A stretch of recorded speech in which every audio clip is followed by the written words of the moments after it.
ભાઈ આપણી એજન્સી આયેલા હતા વાવથરાજ પંથકમાંથી ગબ્બીડા આ બાજુ આયેલા હતા ગોઠી તો આયાને તો તમે ઓળખતા હશો જેમ કે આ વિડિયા બનાવે છે એક નંબર તમે કદાચ જોયા તો હશે તો પછી ભાઈ મોટા ભાઈ આયાને ભરાઈ નાખો ચાનો હબડકો પણ ભાઈ બોલ્યા નબળા ચા તો તે ભલે પાયા પણ વિડીયોમાં એમ ના કહેતો કે મફતનો ચા પીને જાતા રહ્યા.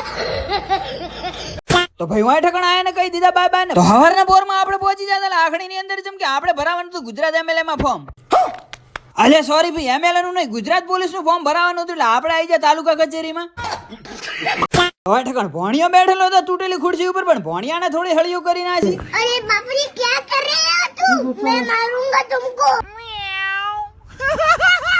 તો પછી ભાઈ અહીંયાથી ગેર મારીને આપણે આવી જાય લાખણીની અંદર ઓપનિંગ થયેલા મોટા પાયે કેફે ની અંદર તો આપણને મળી દીધું કેફે ની અંદર ઓપનિંગ નું આમંત્રણ એટલે આપણે પહોંચી જાય ને આ બાજુ આયેલા હતા રણજીતસિંહ તો પોતાને પાઈ દીધો ચા પછી મોમાને કીધું કે આયા તો ભલે આયા પણ કોઈક નાસ્તો મંગાઈ દો. इसमें तो मुझे समझ में ही नहीं आ रही है क्या प्रॉब्लम है. તો પછી ભાઈ આ બાજુ આયેલા હતા મહેમાન પણ પૂછે ના શકે તમે ચા લેશો કે ઠંડુ લેશો પછી આવી જાય આ બાજુ ને પોતે પીએ રાસે ચા પણ પોતાને ન પૂછ્યું કે થારા નામ કી હે मैं बाबा टिल्लू ओ माँ गोटू